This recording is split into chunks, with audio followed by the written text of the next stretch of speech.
5 sur 7 matin, bienvenue dans le forum de discussion. Grenier, c'est le quotidien des populations qui dénoncent la plupart du temps leurs conditions de vie et de travail. À la manœuvre ou en première ligne, les syndicats qui défendent les travailleurs et plus généralement la justice sociale. Des organisations souvent très bien organisées et structurées. On s'intéresse aujourd'hui à leur situation ici chez nous en mettant en lumière leur rôle prépondérant dans la vie politique lorsqu'ils accompagnent ou combattent les réformes. Et avec les années, certains s'érigent même en organismes de contre-pouvoir. Les Nations Unies ont déclaré le 20 février Journée mondiale de la justice sociale pour aborder des problèmes tels que la pauvreté, l'exclusion, les inégalités, le chômage et le manque de protection sociale, des défis souvent rencontrés en Afrique. Nous allons voir comment la société civile est aussi au cœur de cet important dispositif à travers plusieurs projets en faveur des populations. Justice sociale au Bénin ou plus généralement en Afrique entre l'heure et l'heure, c'est ce dont nous parlons ce matin avec autour de la table pour opiner sur la question. Almeg Gandarou, il est le président de Changement Social Bénin. Bonjour et bienvenue. Bonjour monsieur. C'est un plaisir de vous avoir sur 5 sur 7 matin. C'est aussi. Juste à côté de vous, Miguel Hueto, elle est juriste expert de genre, inclusion sociale et droits humains, femme défenseur des droits humains. Bonjour et bienvenue. Bonjour. Comment allez-vous? Très bien, merci. Plaisir de vous recevoir aussi sur 5 sur 7 matin. Docteur Assouvi qui est resté avec nous, vous l'avez suivi en première sur la question de l'essence de contrebande. Il a bien voulu faire le débat avec nous également. Et juste à côté de lui, Armel Dossoukago, il est le secrétaire général du syndicat des travailleurs de l'audiovisuel du Bénin, public du Bénin.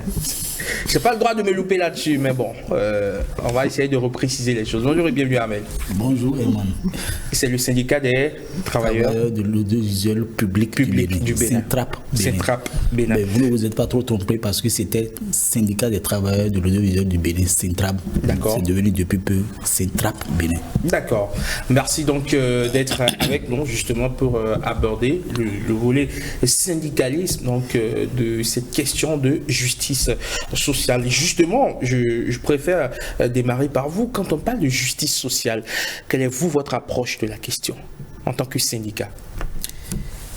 Vous savez, dans un État, vous avez l'appareil justice qui s'occupe de la justice, qui s'occupe du respect des droits, le respect du droit si vous voulez. Et en ce faisant, on essaie de régler les problèmes qui se posent entre êtres humains dans la société. Mais la justice ne peut pas s'occuper de tout. Et c'est d'ailleurs pour ça qu'à côté des tribunaux que l'État installe, des tribunaux normaux, vous avez les tribunaux de conciliation. Si je ne me trompe pas, les autres vont revenir là-dessus.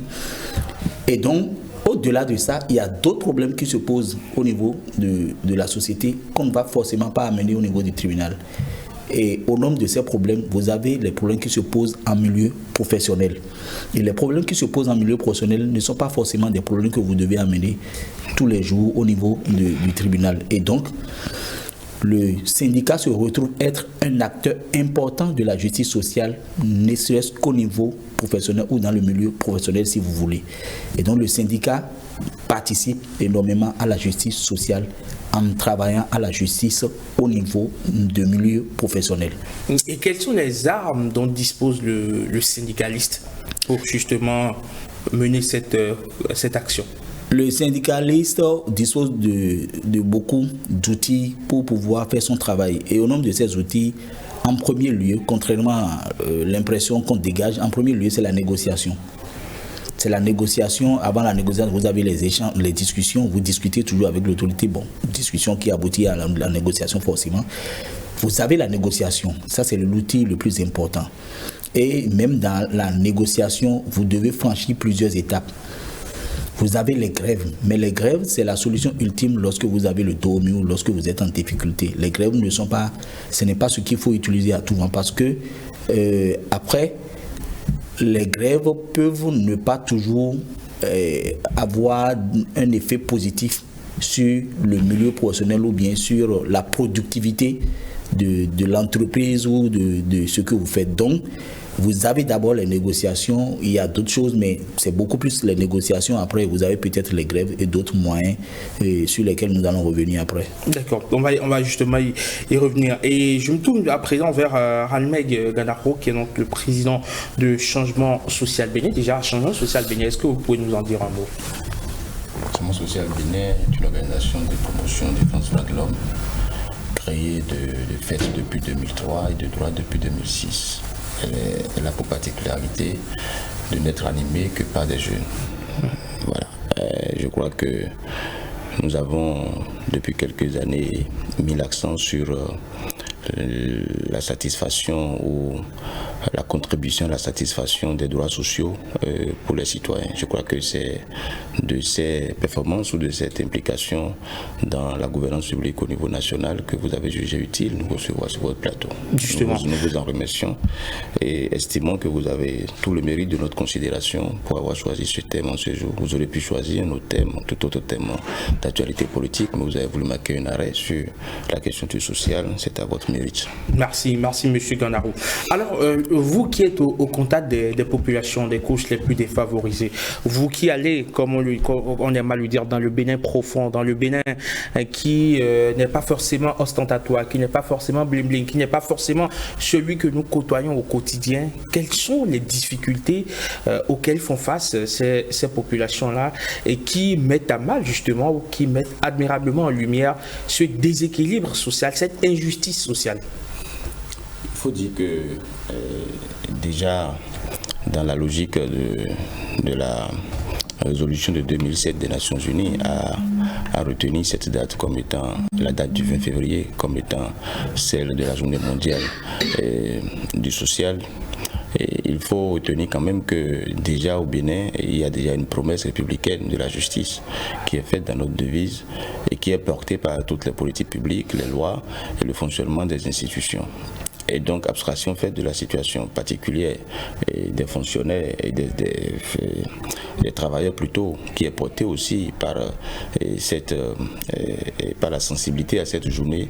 Il faut s'intéresser en général aux citoyens ordinaires, aux plus vulnérables et répartis un peu partout sur le territoire national. Et de ce point de vue, il faut marquer un arrêt sur le niveau de satisfaction, le niveau d'accès aux droits sociaux que sont par exemple l'accès à la santé, à l'éducation, à l'eau, à l'énergie et au logement. Et quand vous vous intéressez vous marquez un arrêt sur ces droits sociaux à l'intérieur du pays, vous vous rendez en réalité compte que nous vivons déjà le Bénin profond, même à quelques kilomètres de Cotonou en réalité, parce que il n'est pas rare de constater que pendant que vous avez par exemple pris des mesures relativement à l'accès aux soins de santé pour les pauvres et extrêmes pauvres, avec d'ailleurs sur votre télévision assez de communiquer ou bien de trucs là sur comment accéder à ce service, et combien d'acteurs politiques marquent un arrêt sur l'effectivité en fait d'accès aux soins de santé et pour les plus pauvres. C'est-à-dire qu'il y a la consécration des droits dans la loi, il y a la mise en œuvre des politiques publiques à nos frais qui rendent disponibles les droits sociaux qui deviennent des droits créances, mais de ces deux préalables à l'effectivité, il y a une grande marge. Et ce devrait être le travail de ceux qui décident, ceux qui rendent disponibles ces services publics, de veiller vraiment à ce qu'ils soient effectifs sur le terrain. Toutes les fois que nous allons sur le terrain zoomer, nous nous rendons compte qu'il y a vraiment une grande marge entre ce qui est prévu dans la loi, ce qui est mis en route avec nos moyens sur le terrain et la situation vécue en réalité par les cibles. Et de ce point de vue, que la société civile soit un acteur de redevabilité sociale pour le cas d'espèce, devrait être, et judiciaire aussi, si on veut, devrait être, c'est-à-dire d'un intérêt pour nos gouvernants. Malheureusement, les gouvernants ne sont pas assez prédisposés à comprendre pourquoi nous faisons la redevabilité. Et ça, c'est des questions sur lesquelles ce serait d'intérêt peut-être que nous ayons un plateau spécial, parce que lorsqu'on a l'agenda 2030 en ligne de mire, lorsqu'on porte les ED 4, 5 et bien d'autres, je pense qu'on devrait être davantage sensible, c'est-à-dire à l'essai de la redevabilité que porte la société civile.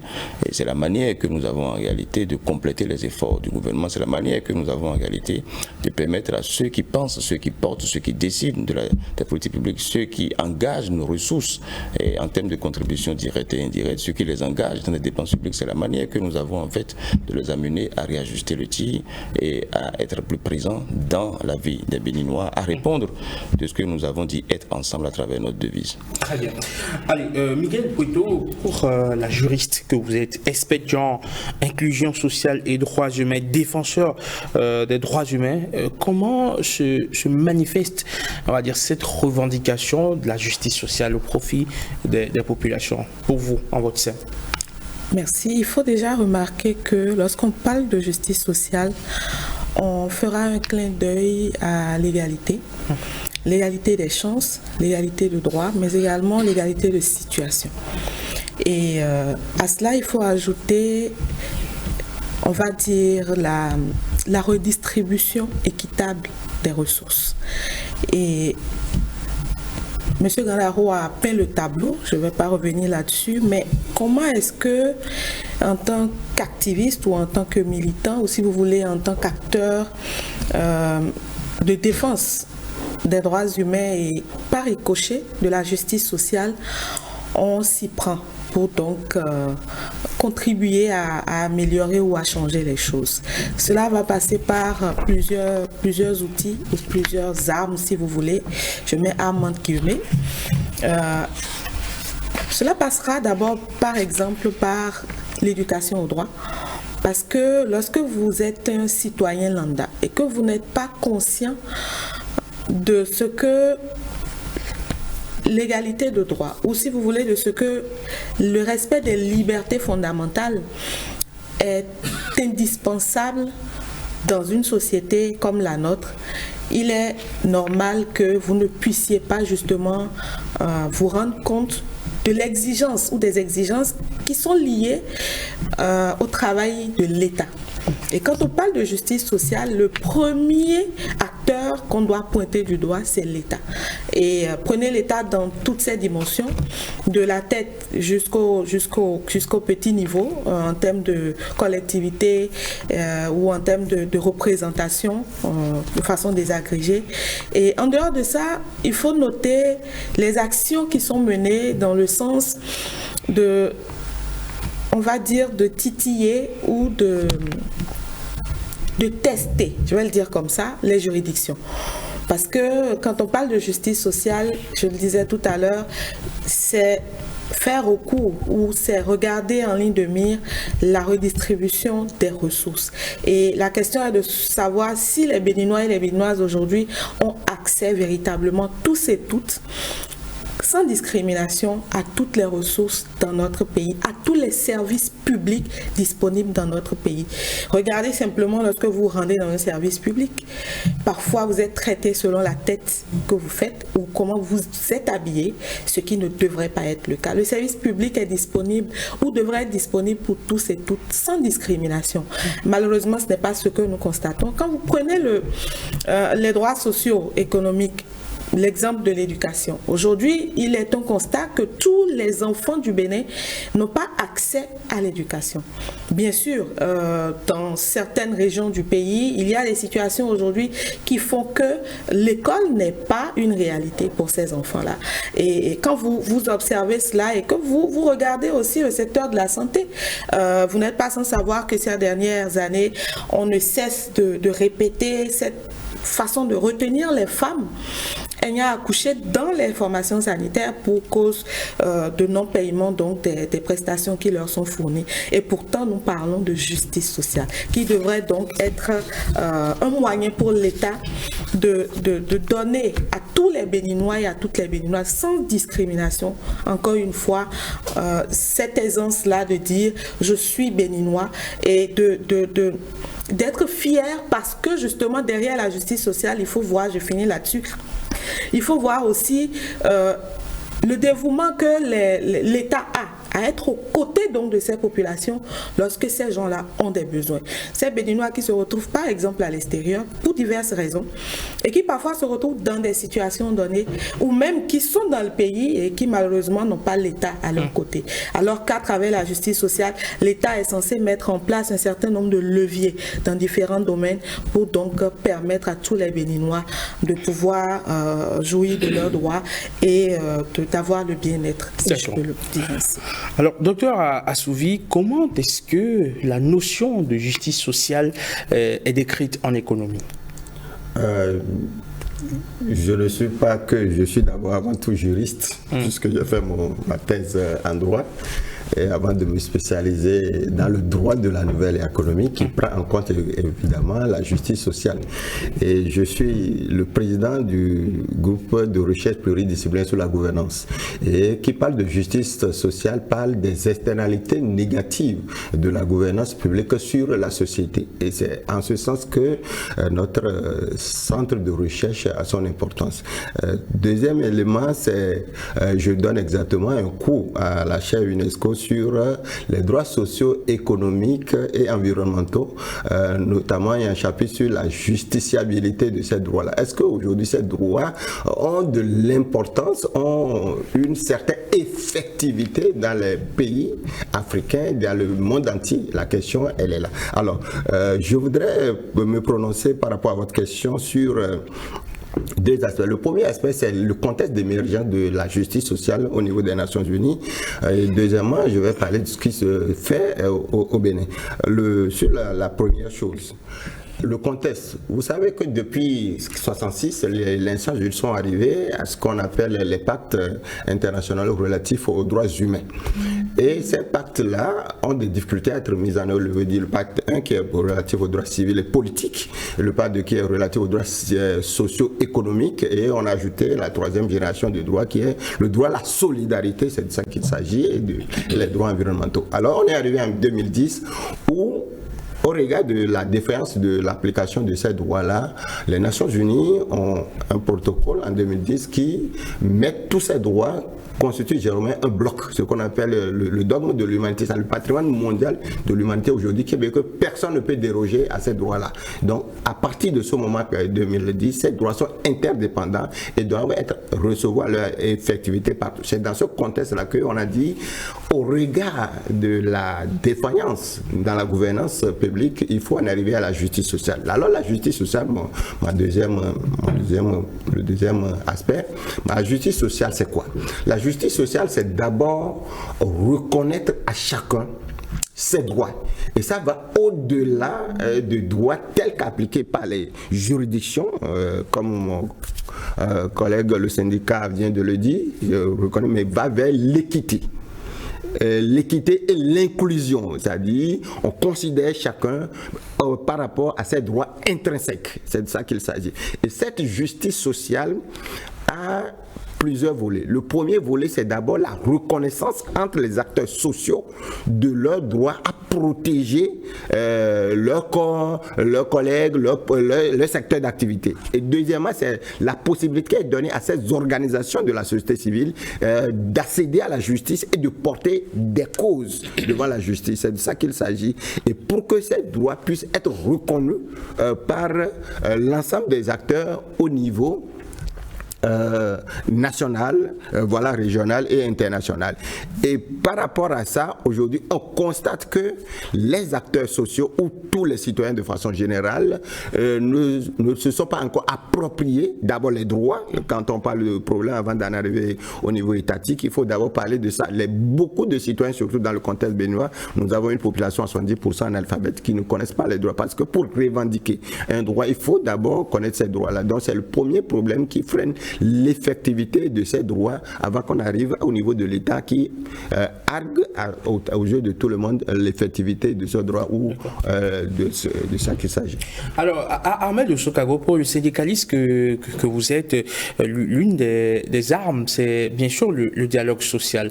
Quand on parle de dialogue social avec les pouvoirs publics, de quoi est-ce qu'il s'agit? Sur quoi mettons l'attention, attire-t-on l'attention? En termes simples, lorsqu'on parle de dialogue social, c'est des discussions pour régler les problèmes, ce n'est pas autre chose.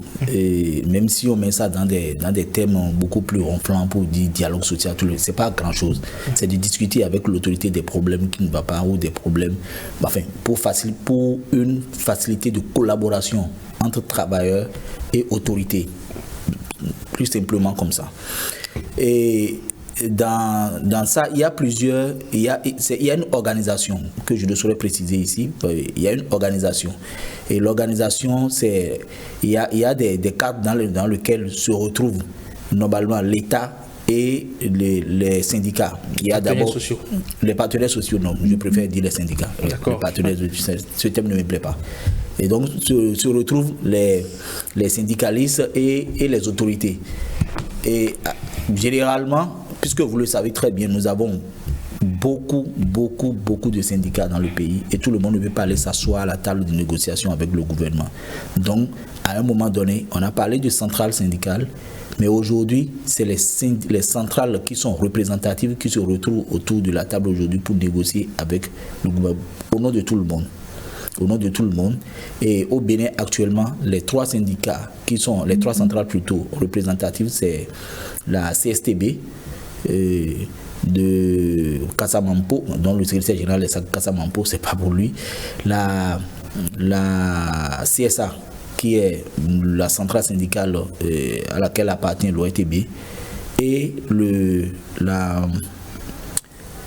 syndicat de la COSI, voilà, merci. La COSI, le syndicat de la centrale syndicale du secrétaire général Chadari, Noël Chadari.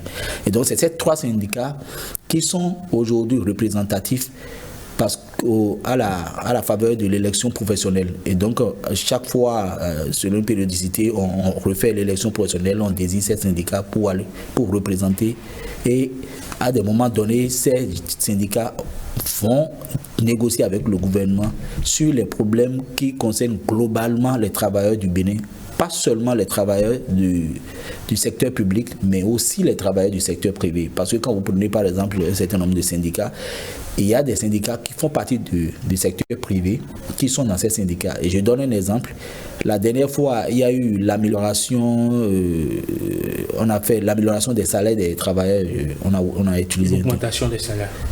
Bon, augmentation des salaires des travailleurs. Il y a par exemple les travailleurs du secteur de la banque qui ont leur fédération, qui sont dans la CSA, qui se sont regroupés, qui ont discuté avec leur patronat et qui ont eu quelque chose quand même en termes d'amélioration de leur salaire. Et donc c'est une décision du gouvernement, mais qui impacte aussi le secteur privé. C'est pour dire quoi? C'est pour dire que contrairement à l'image qu'on dégage, les syndicats ne travaillent pas seulement pour les travailleurs de l'État, mais travaillent plutôt pour tous les travailleurs du pays. De plus en plus, dans le secteur privé, vous avez beaucoup de syndicats qui sont organisés, qui font partie de ces centrales et qui, de manière directe ou indirecte, participent au dialogue. Donc, le dialogue social ne concerne pas que les travailleurs de l'État, mais concerne tous les travailleurs du Bénin.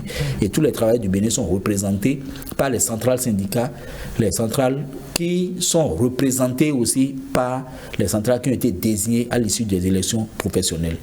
Donc, c'est à peu près le fonctionnement. Mais à des moments donnés, il y a des problèmes qui se posent spécifiquement à des secteurs donnés. Et lorsque ces problèmes se posent, soit vous négociez directement avec votre hiérarchie directe, soit quand vous n'avez pas la solution, vous allez vers votre centrale qui essaie de négocier ou qui essaie de conduire les négociations pour vous. Et donc il y a plusieurs façons de mener le dialogue social avec le gouvernement. Justement, et c'est cela que j'ai bien envie de savoir à présent. Comment est-ce que les négociations se mènent? Comment on arrive à trouver un compromis? Est-ce parfois on est obligé de faire dans de la compromission? Comment est-ce que vous faites au niveau des syndicats? Qu'est-ce que vous appelez compromission? C'est vrai que c'est vous qui posez la question, mais je veux comprendre. Une compromission, c'est une compromission. Je préfère ne pas utiliser ce terme. D'accord. Pour moi, la compromission a une connotation péjorative et je ne me vois... Quand je regarde ma petite carrière de syndicaliste, je regarde derrière, je ne vois pas là où se trouve la compromission. Et ce n'est pas pour ça qu'il n'y a pas eu de résultat. Donc, je ne peux pas parler de compromission. Et d'ailleurs, généralement pour le commun des mortels, parce qu'on est très habitué à ça, même dans les milieux intellectuels, c'est-à-dire que c'est très facile de constater que vous retrouvez le cadre ou même l'universitaire en train de dire les mêmes choses que la dame qui vend devant ça, qui n'a jamais été à l'école ou même qui... C'est-à-dire que on colporte les mêmes analyses du marché à l'université à des moments donnés. C'est-à-dire que pour beaucoup de personnes, et c'est justement pour ça que je rejette votre terme compromission, c'est que le syndicaliste, c'est le gars, il crie, on donne un peu à ses travailleurs, on lui donne un peu en termes d'espèces trébuchant sonnantes. C'est peut-être l'image que beaucoup de personnes gardent du syndicalisme. C'est les choses que nous entendons, mais... Ce n'est pas, je veux dire... Maintenant, si vous parlez ce n'est pas le fond de ma pensée. Si vous parlez de compromission en termes d'abandon de soi, en termes de sacrifice à des moments donnés, en termes de céder beaucoup pour avoir quelque chose... Oui, ça peut arriver, je ne vois pas encore un exemple à donner, mais ça peut arriver. Ça peut arriver parce que déjà, le syndicalisme, c'est du sacerdoce, c'est du sacrifice. Vous ne pouvez pas faire du syndicalisme sans faire du sacrifice. Et à des moments donnés, comme vous le dites, il est déjà arrivé une fois, moi je me suis retrouvé dans une situation où la décision ne m'arrangeait pas, mais arrangeait beaucoup, ou arrangeait la majorité, où j'ai constaté que la logique aurait voulu qu'on aille dans ce sens. J'ai laissé faire, on est allé dans ce sens parce que c'est ça qui arrangeait tout le monde. C'est déjà arrivé une seule fois, c'est déjà arrivé. Mais, et donc, je ne sais pas si c'est de ça que vous parlez lorsque vous parlez de compromission. Mais pour revenir aux négociations, les négociations dépendent de qui vous avez en face. De la bonne foi ou de la mauvaise foi de celui que vous avez en face. Et c'est justement ce que les gens ne comprennent pas. À des moments donnés, lorsque vous négociez et que vous constatez que vous avez de la mauvaise foi devant, vous êtes obligé d'aller un peu plus fort. Et pour finir par faire céder. Et contrairement à ce que les gens pensent, chaque fois que vous gagnez une lutte, vous ne gagnez pas la lutte pour les travailleurs seuls, mais vous gagnez la lutte pour tout le monde. Pourquoi? Elle parlait tout à l'heure du traitement des usagers dans l'administration publique à des moments donnés qui ne sont pas toujours des traitements d'équité, si vous voulez. Mais à des moments donnés, est-ce qu'on se pose la question de savoir comment est-ce que celui qui reçoit, comment est-ce qu'il est traité? Lorsque le syndicaliste travaille, pour que le travailleur en arrive à avoir une bonne condition de travail, tout le monde en profite à partir du moment où, quand il est bien traité, il travaille bien et les usagers s'en sortent bien. Et donc, le travail que le syndicaliste fait, ce n'est pas seulement un travail pour le travailleur seul, mais c'est un travail pour tout le monde. Parce que l'administration, que ce soit publique ou privée, est au service des usagers et au service des citoyens. Et à partir de ce moment, quand ça marche, c'est que ça marche pour tout le monde. Et pour revenir à votre question alors, il y a plusieurs sortes il y a plusieurs façons plutôt de négocier. Et aujourd'hui, le syndicalisme est en mutation comme la société est en mutation. Hier, il fallait être des gros bras, comme on a pu lire dans le bout du bois de Dieu. Il fallait pouvoir casser, faire du bruit. Aujourd'hui, ce n'est plus forcément le cas. Nous avons eu l'impression que le syndicaliste, c'est un crieur public. Aujourd'hui, ce n'est plus le cas. Lorsque vous êtes, et ce n'est pas seulement à cause du vote de la loi 2020, c'est-à-dire la loi qui limite les grèves, non, ce n'est pas forcément à cause de ça, c'est que la société est en mutation. Et aujourd'hui, le syndicaliste doit être un syndicaliste intelligent et stratège. D'accord. On va revenir tout à l'heure sur les mutations, comme vous avez commencé par le dire déjà, dans cette... je veux dire, dans cette organisation qu'on appelle donc le syndicat. Mais avant, je me permets de me tourner vers Ralmeg. Ralmeg, pour vous qui êtes sur le terrain, je reviens une fois encore parce que c'est ça qui fonde quand même votre légitimité, le fait d'être au contact des populations, de vivre certaines réalités avec les populations. Quels sont les domaines dans lesquels le déséquilibre est profond aujourd'hui dans notre pays? Merci. En fait, le déséquilibre, j'ai une pensée pour tous nos points focaux qui sont répartis dans les communes du pays, et mes collègues et membres de l'association, ainsi que ceux qui travaillent au staff opérationnel. Il faut dire que le déséquilibre est à tous les niveaux. À tous les niveaux parce que il reste un grand travail à faire. Tout à l'heure, quand j'écoutais le syndicaliste, j'ai compris que nous avons encore tous du travail. Parce que le service public met en relation ceux qu'on appelle les porteurs de responsabilité, qui sont au niveau de l'État, et les titulaires de droits que chacun de nous ici Nous, société civile, nous sommes porteurs de cause, représentant les titulaires de droit.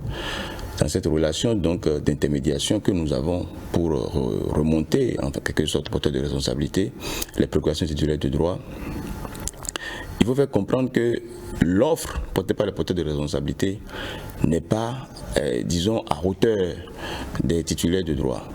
Vous avez, par exemple, comme exigence au niveau des critères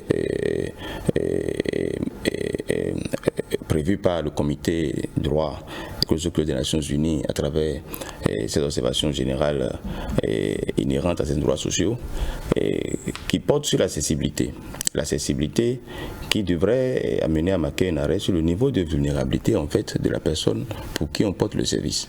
Et sa vulnérabilité physique, sa vulnérabilité informationnelle, sa vulnérabilité économique devraient être des éléments structurants d'une part de la formulation du service public mais aussi de sa fourniture. Depuis la formulation du service public sur sa fourniture, c'est-à-dire que vous avez la prise en considération des niveaux de vulnérabilité et donc d'où la notion de l'équité qui vient. Et quand nous sommes du côté qui est le nôtre, on ne s'intéresse pas à savoir en réalité comment est-ce que l'État interagit avec ces préposés des services publics que sont les fonctionnaires ou les salariés ou les personnes ou les concessionnaires et personnes morales privées en contrat, ainsi de suite. On ne s'intéresse pas à ça. Parce que lorsque nous avons fini de constituer l'assiette fiscale, lorsqu'on a fini de laisser main libre, c'est-à-dire à ceux qui nous représentent en démocratie et en république, de pouvoir d'une part avoir le monopole de l'assiette fiscale et aussi avoir certains monopoles de gouvernance, on attend juste alors que, c'est-à-dire, nos droits soient satisfaits. Et donc les mesures devraient être prises pour que le service public dans tous les secteurs sociaux, tous les secteurs sociaux confondus, que vraiment les préposés qui répondent, qui relèvent en fait des ressources humaines de l'État, c'est-à-dire soient à hauteur de fournir ces services-là et au prorata donc des niveaux de vulnérabilité des uns et des autres. Je vous dis que le problème, il est général. C'est à croire que c'est comme si depuis l'université, pendant qu'on forme les différentes compétences, elles ne sont pas prédisposées en réalité à fournir le service public. Le Bénin, depuis 2019, a adhéré au niveau Afrique à la charte africaine pour le service public, ainsi que ses valeurs, et les valeurs y afférentes, tout ça, ainsi de suite. Mais je dois vous dire que c'est depuis qu'on a adhéré en 2019 que j'ai observé davantage de dysfonctionnements à travers des mesures macro de gouvernance publique. C'est-à-dire que votre plateau ne suffit pas pour étayer, c'est-à-dire pour approfondir le sujet dont nous parlons. C'est un problème macro de gouvernance. Lorsque le chef de l'État nous a annoncé que son deuxième mandat serait le mandat du social, avec tellement de milliards, tellement de centaines de milliards que nous écoutons en conseil des ministres qui sont mobilisés pour effectivement porter, pour soutenir, c'est-à-dire le mandat du social. Mais comme je l'ai dit, il y a la volonté politique. Comme je l'ai tout le temps dit, il y a la mise en route des programmes et donc avec la série afflux des milliards. Mais je vous dis que la pratique du service public, la fourniture, l'approche de mise en œuvre, de conduite, la méthode de conduite du service public n'est pas de nature à satisfaire. C'est comme si au niveau des porteurs de responsabilité publique ou de leurs préposés privés, il n'y a pas la conscience qu'il faut rapprocher le service, c'est-à-dire des plus vulnérables, qu'il faut rapprocher, qu'il faut penser et conduire le service public en tenant compte des niveaux de vulnérabilité pour répondre de la justice qui en fait nous caractérise, de la justice qui est une promesse républicaine et qui d'ailleurs engage les uns et les autres à une citoyenneté active. Je pense que c'est un quiproquo. Je n'ai pas voulu aller dans les détails pour vous dire voilà, dans telle localité du Bénin, dans telle commune, il y a ci, mais c'est-à-dire le problème il est général. Le problème il est général. Et ça, la conséquence directe de ça, si vous observez certains pays qui nous entourent, où actuellement vous avez l'élite universitaire, l'élite politique qui est mise en parenthèse, et disons qui est au piquet, pendant que vous avez des hommes en treillis qui ont le soutien des ruraux, et ce que j'appelle une inspiration rurale déguisée. C'est parce que nous avons échoué en tant qu'intellectuels dans la conception du service public. Nous avons échoué à rappeler en fait à ces millions de personnes qui en général, tout à l'heure disait 70% de personnes qui présentent une vulnérabilité informationnelle pour accéder au service public. C'est-à-dire que lorsque vous avez échoué, lorsque vous avez fini d'écarter ces personnes de la République, vous les retrouvez en réalité soutenues ce qui relève d'une exception de gouvernance. Et c'est ça, c'est le fait boomerang pour nous intellectuels. Et on devrait faire attention lorsque nous avons le privilège de porter le service public, lorsque nous avons le privilège de penser le service public, lorsque nous avons le privilège de conduire le service public, on doit savoir que, c'est-à-dire, nous sommes en train de construire une nation à travers ça. Manquer de le faire, c'est prédisposer en fait à éroder la démocratie de son contenu, parce que l'alternance sans alternative, c'est-à-dire ne vaut rien. Or, le contenu de l'alternative, c'est la satisfaction des droits sociaux. Le contenu de l'alternative, c'est la satisfaction, c'est la justice sociale qui est en réalité l'agenda de l'alternative. Quand vous voyez les gens enthousiastes dans une démocratie, quand vous voyez les gens enthousiastes espérer une alternance. Et c'est ça que les politiques ne comprennent pas. Quand vous avez des taux, c'est-à-dire de participation aux élections qui s'érodent au fil des années dans cette démocratie, c'est-à-dire désenchantée, c'est parce que je n'ai pas compris ce que c'est que la justice sociale, son utilité pour l'alternative et comment l'élite politique et universitaire devrait porter en fait le service public. Ahmed, vous voulez réagir rapidement sur... Je voudrais réagir déjà pour dire que le diagnostic n'est pas faux, mais je ne veux pas assister à un procès de l'administration publique parce que ce procès est un faux procès. Pourquoi ? Autant vous défendez les droits de ces usagers, vous devez défendre le droit de ces travailleurs. Lorsque vous avez fini, lorsque vous avez, attendez. Chacun est dans son rôle. Oui, si vous ne vous préoccupez pas de ça, vous n'aurez pas le résultat que vous voulez. C'est de ça qu'il s'agit. Vous êtes là et vous le faites si bien. Je vais vous dire ceci. Retroussez juste davantage vos manches. Lorsque vous êtes d'accord que vous avez fini de payer vos impôts et que vous devez avoir le service, je suis d'accord avec vous. Mais pourquoi vous ne devez pas vous préoccuper de comment est-ce que l'État répartit ces impôts que vous payez pour que vous ayez le résultat que vous avez. Vous devez vous occuper de ça.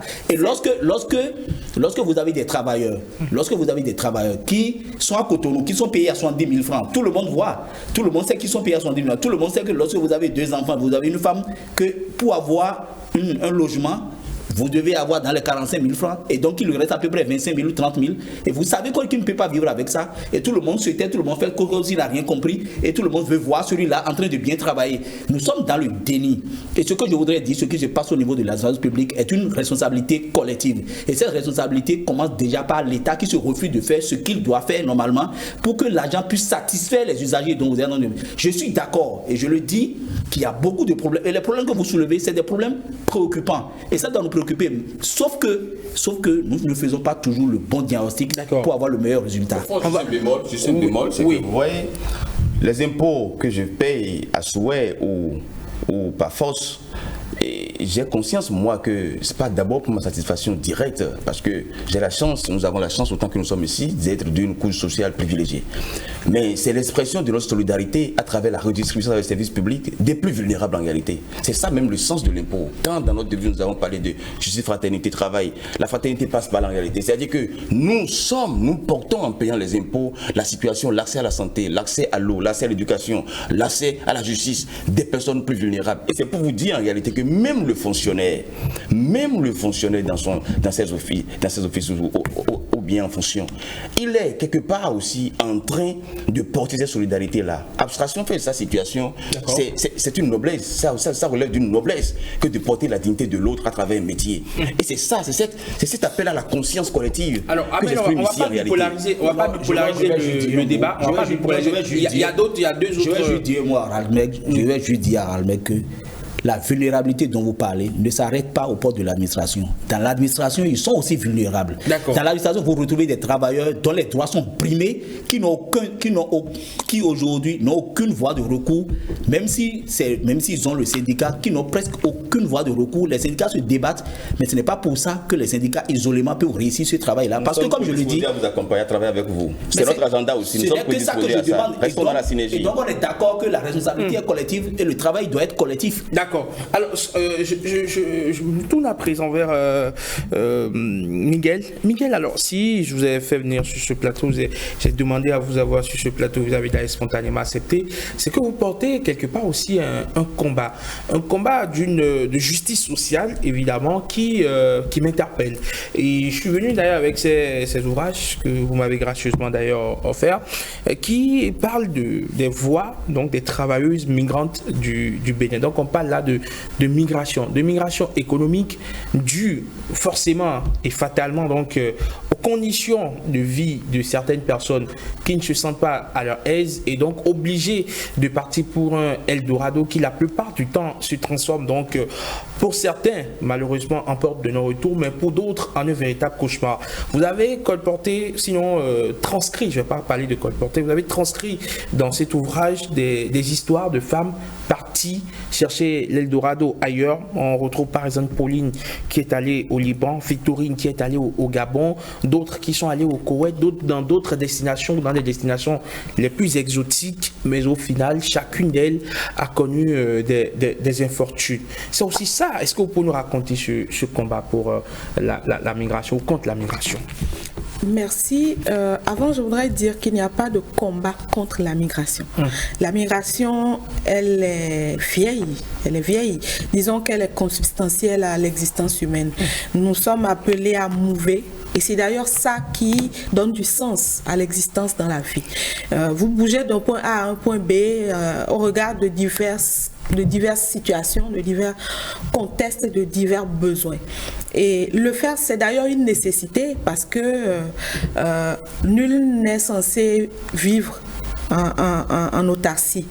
Seulement la question se pose lorsque pendant ce mouvement, pendant ce déplacement d'un point A à un point B, vous devez faire face à un certain nombre de défis. Défis, normalement, qui auraient pu être allégés, je vais le dire comme ça, par des actions prises par vos gouvernants. Je dis vos gouvernants à divers niveaux, évidemment, je ne me calque pas seulement sur un État. Et je voudrais dire aussi, avant de répondre à la question, que ce n'est pas la petite personne de Miguel Cueto qui a fait tout ce que vous avez éloquemment décrit.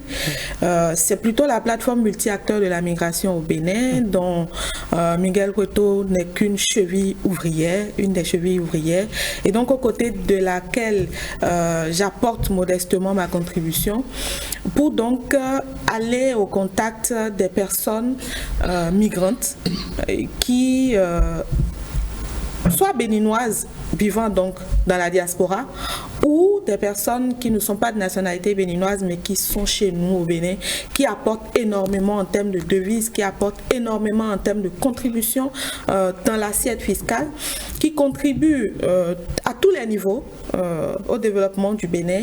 Et c'est le cas aussi de ces Béninois et Béninoises qui sont dans la diaspora, qui envoient chaque année, qui convoient dans notre pays des milliers de francs CFA, des millions de francs CFA. Et au regard de tout cet apport, de toute cette contribution au développement, il nous a semblé important d'œuvrer pour le mieux-être de ces personnes-là, d'œuvrer pour une justice sociale relativement à ces personnes. Et c'est pour le faire justement que nous avons décidé, au-delà de ce que nous avons collecté comme information et comme données au contact de ces populations sur le terrain, de véritablement transcrire ces informations ou certaines de ces informations pour faire école et pour interpeller, pour sensibiliser.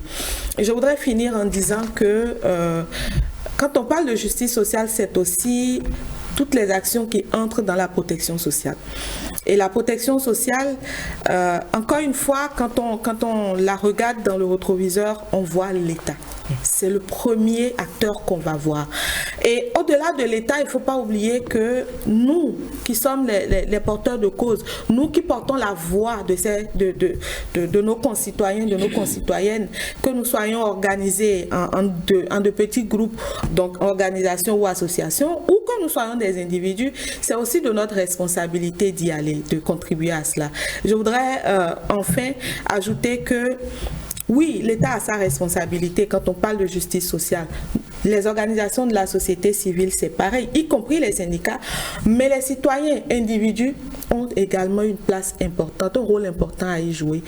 Parce que lorsque vous avez cédé une partie de vos pouvoirs à des personnes élues dans un parlement, ils relèvent aussi de leur responsabilité de veiller à ce que vos droits économiques et sociaux soient une effectivité. Est-ce que c'est ce à quoi nous assistons aujourd'hui dans notre pays? C'est une interrogation que j'émets, ce qui interpelle tous et toutes à tous les niveaux, pour que justement ces acteurs qui sont au frais, je vais le dire comme ça, excusez-moi du peu, qui roulent parfois avec des comportements ronflants, qui à la limite parfois nous narguent, sont gavés aux frais du contribuable que nous sommes. Et quand nous constituons l'assiette, donc justement imposable, quand nous contribuons à la mobilisation des ressources, c'est aussi quelque part pour leur donner les moyens de s'assurer de ce que, sur le plan de nos droits économiques, sociaux et culturels, nous soyons bien lotis. Et malheureusement, ce n'est pas ce qui se fait. D'où justement la responsabilité qui est aussi celle des individus que nous sommes dans la société, de nous intéresser à ce qui se fait, de nous intéresser à ce qui se passe, de chercher à comprendre pourquoi justement est-ce que nous allons continuer à être laissés pour compte et d'utiliser les leviers que les tests nous donnent. La Constitution nous donne tellement de leviers, d'autres tests également, et vous voyez, le contentieux stratégique des droits humains, c'est un des leviers stratégiques aujourd'hui qui puisse nous permettre de contribuer justement à améliorer la qualité de la justice sociale dans notre pays. Et ces femmes et hommes, malheureusement aujourd'hui, qui se retrouvent pour la plupart dans l'informel, sont souvent laissés pour compte et n'ont pas, leur voix ne porte pas suffisamment. D'accord. Allez, je voudrais inviter par ailleurs les téléspectateurs, je ne sais pas où vont pouvoir trouver ce bouquin qui est vraiment très intéressant. On voit des travailleuses migrantes du Bénin qui est un ensemble de témoignages. On voit d'ailleurs sur la première de couverture cette femme manifestement dépitée qui porte derrière elle le Bénin, donc représentée, symbolisée donc par la carte du Bénin. C'est un ensemble d'histoires réelles de femmes qui, pour l'une ou l'autre, sont allées au Koweït, au Liban, au Gabon, dans des destinations les plus exotiques possibles, à la recherche du bonheur, à la recherche de l'Eldorado, mais malheureusement leur aventure a tourné au drame. Ce sont des histoires que vous racontez ici. Si vous le permettez, dire que cet ouvrage n'est pas en vente. Il est libre d'accès. Vous pouvez l'avoir sur Internet. Il vous suffit de taper l'intitulé. Voix des migrantes, voix des travailleuses migrantes du Bénin, témoignage. Voilà. Vous pouvez l'avoir sur Internet et vous pouvez l'avoir également dans... vous pouvez nous contacter pour l'avoir. Ce n'est pas, c'est pas vendu et c'est libre d'accès. Et dire aussi que dans ce petit ouvrage, il n'y a pas que des histoires qui ont eu une fin terrible, tragique. Il y a aussi ces rares personnes-là, ces rares femmes qui, en allant donc à l'aventure, ont eu satisfaction ou ont eu le bonheur de vivre leur rêve. Absolument, absolument. Allez, c'est un ouvrage que j'ai pris du plaisir à lire, et à côté, il y a ce guide d'accueil, d'installation et d'assistance aux migrants et migrantes en République du Bénin. C'est-à-dire que lorsque vous vous retrouvez dans une situation pareille, quels sont les réflexes qu'il faut d'avoir, quels sont vos droits, quels sont vos devoirs, c'est rapporté dans ce petit ouvrage. Le disait tout à l'heure, l'un des défis au Bénin, c'est justement l'appropriation des droits, mais également savoir quoi faire ou vers qui aller lorsque vos droits sont lésés. Et il nous a semblé très important pour les Béninois de façon générale d'abord, mais également pour les personnes migrantes qui se retrouvent dans notre pays par le biais de diverses situations et donc qui ont besoin donc d'informations. Des bouquins donc édités grâce à la fondation Friedrich Ebert que vous pouvez consulter en ligne. Je vous le recommande vraiment vivement. Moi, j'ai pris du plaisir à lire ces histoires très bien racontées. Docteur Assouvi, ce qu'on entend, d'accord, il y a aujourd'hui, enfin sur le plateau, une forme de bipolarisation. Une partie qui pense que nous sommes donc des imposables et donc de fait on doit réclamer à l'État ce qui est de droit aussi, ce que l'État doit nous faire. Et il y a une partie portée par le Sénégal qui estime que oui, nous sommes imposables, oui, nous payons ce qui est de devoir, mais également il faut que nous nous préoccupions davantage de comment est-ce que le justiciable est traité donc dans l'administration, comment est-ce qu'on arrive à équilibrer ce débat. Et par ailleurs, lorsqu'on est dans un pays comme le nôtre, du tiers-monde, où tout est à faire presque, est-ce qu'on est en droit d'exiger autant des gouvernants? Merci pour la question. J'avais hâte de prendre la parole pour jeter un regard très critique sur les propos du secrétaire général et sur les acteurs de terrain, les porteurs de cause. Parce qu'aujourd'hui, nous sommes dans un contexte de crise et ce contexte de crise est plus aggravé dans les pays les moins avancés que nous sommes, les pays africains qui comptent 33% des pays les moins avancés. Et j'ai fini un cours la semaine dernière. Je voudrais prononcer 3 aspects avant de venir au 4e si le temps le permet. Un cours la semaine qui porte sur les grands enjeux de l'administration publique. Et au titre de ces grands enjeux, il y a la problématique qui est abordée.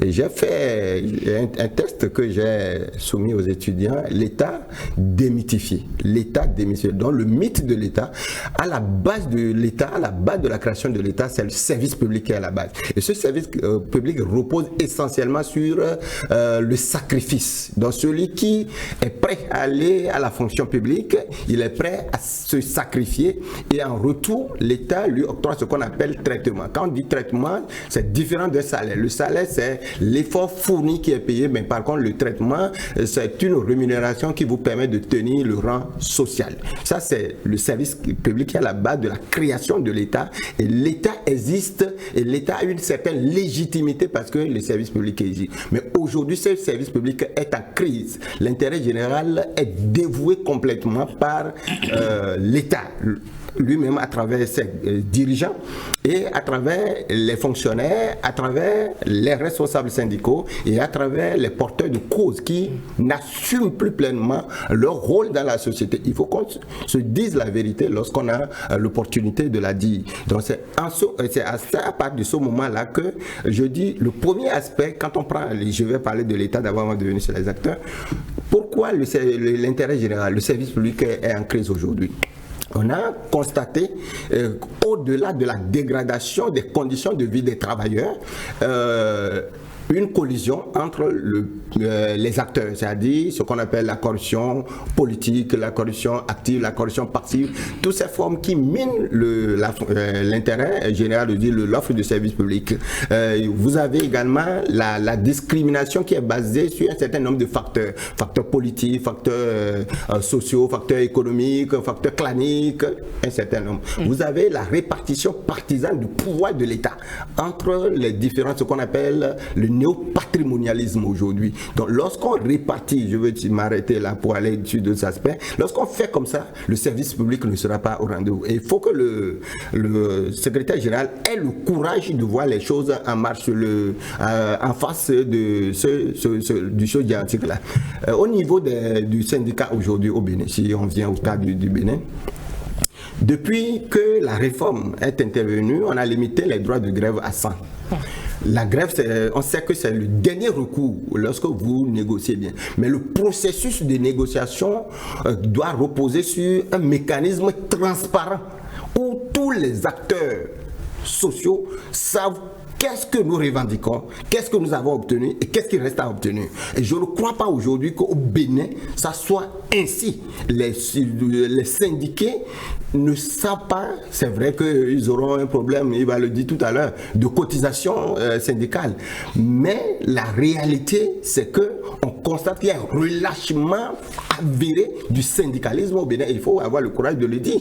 Et il leur revient aujourd'hui de reprendre le ballon de pèlerin pour que nous puissions, parce que tout ce qu'on est en train de dire, c'est nous tous, quand le service n'est pas bien rendu, chacun de nous en sentons. Quand vous allez faire carte d'identité, vous allez demander un tel service, vous avez des problèmes. Donc il y a ce travail que le syndicat. Maintenant, quand je viens aux ONG, il y a une décision de la Cour européenne des droits de l'homme qui dit les porteurs de cause sont les chiens de garde de la démocratie. Aujourd'hui, est-ce que vous sentez en tant que journaliste qu'il y a aujourd'hui les ONG, la société civile au Bénin? Moi personnellement, je n'en sens pas. Et parce qu'il faut être sur le terrain, il faut sensibiliser les gens sur leurs droits, il faut également être dans l'administration, les procédures administratives, les processus politiques, comment ça se passe, comment le citoyen peut-il avoir l'information. Ce sont les choses qu'ils doivent faire, ce qu'on appelle le contrôle citoyen, la veille citoyenne, le processus participatif, la reddition des comptes. Selon vous, le processus est enrhumé? Le processus est complètement enrhumé. Nous sommes dans une période de crise où chaque acteur doit se retourner sur lui-même pour dire est-ce que ma mission de départ, je l'assume correctement dans l'intérêt de la justice sociale. Et qui dit justice sociale, je voulais... Oui, moi, je le dis souvent aux étudiants, je fais ma part parce que quand je dis le coup que je l'ai fait... Est-ce que finalement, ce n'est pas une forme de dire les autres ne font rien? Non, je ne dis pas que les autres ne font rien. Je ne dis pas que les autres ne font rien, mais j'ai un petit livre dans lequel il est écrit la parabole du petit colibri. C'est une parabole où le petit colibri, c'est un petit oiseau, où il y a un incendie dans la forêt et les lions, tous les grands animaux ont fui et il prend son petit bec, il va chercher l'eau de la mer, il vient mettre, il cherche de l'eau. Et le grand lion dit, mais petit colibri, mais tu n'es pas fou par hasard? Il dit, non, je fais ma part. Donc dans une société normale, organisée, chacun doit faire sa part. Cela ne veut pas dire qu'on dénie aux autres de faire le pouvoir. Et je voudrais en finir, je dis quatrième aspect, quand on parle de justice sociale, il n'y a pas de justice sociale, ça justice économique, ça justice fiscale, ça justice politique, ça justice au niveau des services publics. Donc la justice sociale comporte ces éléments. C'est une chaîne et qu'on doit mettre le tout ensemble. En 2012, Rio plus 20, les Nations Unies ne laissent personne sur le quai. Mais aujourd'hui, qu'est-ce qu'on constate? Une frange importante de la population au niveau mondial et au niveau béninois sont laissés pour compte de tout point de vue. On a suivi le rapport publié par Oxfam en 2023 sur la richesse au niveau mondial. On constate que les multinationales se sont fortement ont triplé. Par contre, les pauvres sont devenus plus grands. Donc, il y a un problème fondamental à s'attaquer à la question de la justice sociale dans toutes ses composantes pour arriver à trouver le chemin, je ne dis pas la solution, mais le chemin pour dire nous sommes sur le chemin de la justice sociale. D'accord. Ahmed Youssouf-Kago, je vais vous prendre plusieurs notes. Vous allez répondre certainement à tout ce qui a été dit à votre endroit, pas à votre rencontre, mais à votre endroit. Il y a beaucoup de choses qui ont été dites, mais je vais essayer de revenir sur certaines choses. J'ai entendu Miguel dire tout à l'heure que il y a des gens qui sont aux frais, qui sont gavés avec l'argent du contribuable. Je voudrais savoir si elle parle de l'administration classique que nous avons connue ou de la nouvelle administration. Parce qu'il y a deux sortes d'administration aujourd'hui, suivez mon regard. Il y a l'administration classique et il y a la nouvelle administration. Je suppose que vous parlez de la nouvelle administration. Le citoyen lambda que je suis ne fait pas forcément... Non, c'est justement ça le problème. N'a pas forcément... C'est justement ça le problème. C'est justement ça le problème. Ma grand-mère au village ne fera pas cette distinction-là. Vous avez des yeux, et vous portez en plus des verres là-dessus. Ne regardez pas pour ne pas voir. Monsieur Kago, je parle c'est le problème que nous avons. Des personnes qui n'ont pas la capacité de faire le discernement. Vous savez qu'il y a une administration. Vous savez qu'il y a deux sortes d'administration aujourd'hui. Qu'il y a une administration classique qui n'est pas bien traitée. Il y a une administration. Il y a une nouvelle administration à qui vous pouvez utiliser vos thèmes, gaver aux frais du contribuable. Merci de l'information. Maintenant, si vous allez là-bas et que vous n'avez pas le résultat, vous pouvez tenir ce genre de propos. Vous avez parlé tout à l'heure de sacrifice. Le sacrifice n'a de sens que lorsque ça reste dans les dimensions humaines. Qu'est-ce que je veux dire par là? On ne peut pas faire du sacrifice au-delà de sa vie ou au mépris de sa vie. C'est-à-dire, lorsque vous avez un travailleur qui n'arrive pas à tenir debout parce qu'il a un enfant qui est malade, qui n'arrive pas à soigner, parce qu'il n'a pas l'assurance, heureusement le gouvernement a décidé maintenant que tout le monde ait l'assurance, parce qu'il n'a peut-être pas l'assurance, parce qu'il ne peut pas faire face à ça, vous ne pouvez pas aller dans l'administration et dire que vous voulez le voir sourire. Mais le problème n'est pas seulement là. D'abord, je voudrais dire une chose. Moi, je n'ai jamais refuté l'état de l'administration. Ce n'est pas ce que j'ai dit. Mais ce que je voudrais que tout le monde comprenne, vous ne pouvez pas avoir une société, excusez le terme, je ne sais pas quel autre terme utiliser, vous ne pouvez pas avoir une société en déliquescence et avoir une administration parfaite. L'administration, nous tous qui sommes ici là, nous avons des frères et des sœurs dans l'administration, nous avons des gens qui ont été éduqués dans l'administration, nous avons des gens avec qui nous avons fréquenté dans l'administration. C'est ceux-là qui se comportent mal. Alors, que voulez-vous? Qu'il y ait une partie de la société qui arrive à se dégager pour se comporter bien alors que la société même ne se comporte pas bien? Le problème est global. Et si on ne peut pas le comprendre comme ça, on ne peut pas régler. Il y a des problèmes que nous avons au niveau de notre société qu'il faut globalement régler. Et dès lors qu'on va régler ces problèmes-là, dans certains secteurs, les problèmes, on va régler les problèmes. La corruption, la politisation... Ça vous a dit que nous sommes dans un contexte de crise générale. Moi, je n'ai jamais refuté l'état de l'administration. Notamment la corruption, par exemple, la politisation l'administration, c'est des problèmes qui sont dans l'administration. Et ces problèmes-là, les gens qui travaillent dans l'administration, une partie de ceux qui travaillent dans l'administration sont victimes et les usagers, indirectement, sont victimes. Et donc, pour régler le problème, on ne peut pas dire que les syndicats n'ont qu'à s'en occuper. S'ils ne le font pas, ce n'est pas notre problème. Parce que quand vous le dites, après, vous allez subir. Et vous allez dire que c'est les syndicalistes qui ne font pas leur travail. D'accord, nous on accepte, on ne fait pas notre travail. Mais vous allez subir. Maintenant, si on se met d'accord, on se dit, nous tous n'allons pas subir, les fonctionnaires seront bien traités, les usagers seront bien traités, on s'assoit et on discute des problèmes réels que nous avons. D'accord. Non, attendez. Malheureusement, optimiser le temps qui reste. D'accord, ok. Une dernière chose. Oui. Il y a un gros problème qui se pose au niveau de la formation et au niveau de la formation des travailleurs de l'administration publique et au niveau du recrutement. Qu'est-ce que je veux dire par là?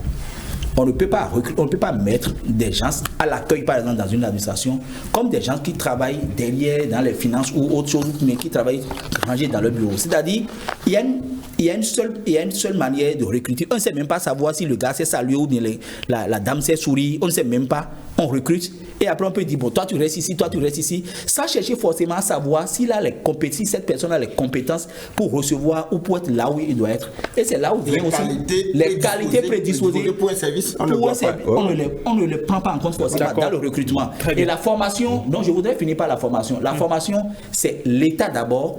C'est aussi nous, formation ouvrière. Et ça, je suis d'accord. Et aujourd'hui, avec la pratique, avec l'expérience, je comprends que c'est parfois difficile, mais il faut quand même le faire. C'est très difficile pour nous. Et maintenant, et vous autres de la société civile, vous devez venir prêter main forte. Les syndicats aussi font partie de la société civile, ce sont des acteurs sociaux. J'ai d'abord dit, en parlant de formation, c'est d'abord l'État, mais c'est d'abord nous, avant vous. Je suis d'accord. On fait partie de la société civile, mais vous, en parlant tout à l'heure, ou généralement dans la conscience collective, c'est que vous êtes à part, on est à part. Ce n'est pas ce que nous on a refusé. Mais si vous acceptez que nous sommes dedans, ce qui est toujours est-il que nous sommes dedans. Alors, quand je parle de la formation, je dis c'est la responsabilité de nous tous. De vous, de nous et de l'administration. Aujourd'hui, quand on dit dans l'administration, non, c'est vous-même qui allez prendre vos sous pour aller. Quelle est la qualité que l'État recherche dans l'administration? Quelle est la qualité? D'accord, si vous recherchez la qualité, vous devez investir dans la formation. C'est connu et la formation, elle est continue. On ne peut pas dire, vous avez un agent qui a été formé la dernière fois depuis 20 ans. Qu'est-ce que vous voulez que cet agent-là apporte? D'accord, alors rappelez que cette émission n'est pas un procès des acteurs donc, de l'administration publique. Il n'y a pas de problème, on est là pour se défendre. Non, justement pas un procès du tout. Loin de là, c'est bien sûr une émission sur la justice sociale, interroger l'état de la justice sociale partout en Afrique, mais plus spécifiquement dans notre pays, le Bénin. On a encore 3 petites minutes pour clore le débat. Le temps pour moi donc de me tourner encore vers 3 acteurs, donc potentiellement chacun aura droit à 1 minute. Merci de ne pas excéder donc ce temps. Et je vais me tourner vers Ahmed qui est quand même de la société civile. Déjà ma conclusion. Malheureusement. Alors, ce que j'allais vous demander, j'ai fait la même question au docteur tout à l'heure. Lorsqu'on est dans un pays pauvre, qui n'a pas de ressources, l'État s'assoit sur les tasses pour évidemment construire les infrastructures. Est-ce qu'on peut être en droit de beaucoup exiger de l'État quand on observe le déséquilibre qu'il y a?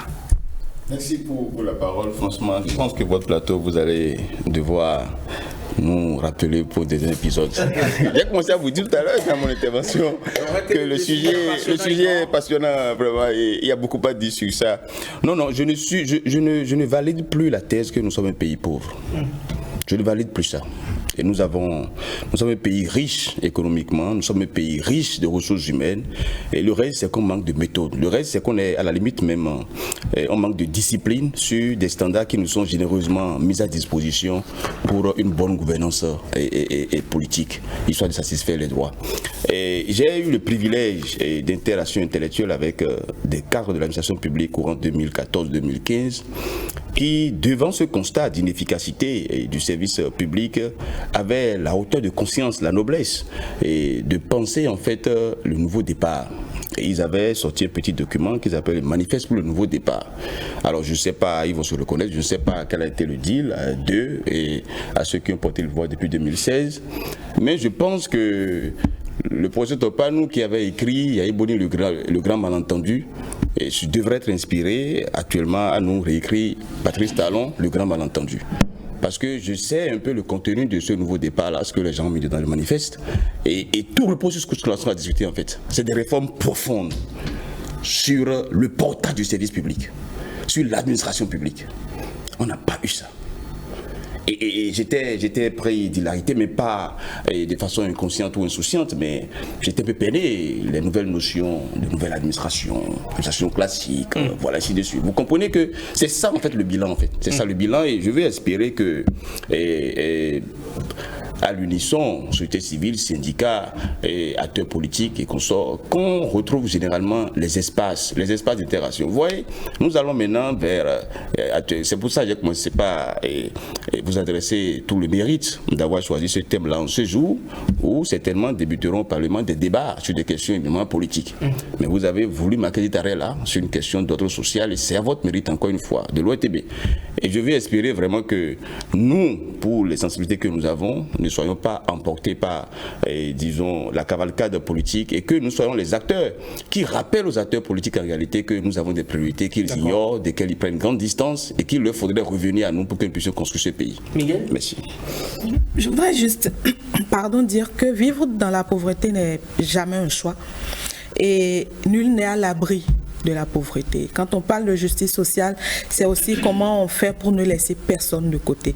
Dans toutes les décisions qui sont prises, dans toutes les actions qui sont menées, pour donc assurer à chaque individu dans la société ce mieux-être-là, faire en sorte que les droits et libertés fondamentales soient une effectivité, et que les ressources qui sont collectées, qui sont produites, soient redistribuées de manière à prendre en compte les vulnérabilités des uns, des unes et des autres. Très bien.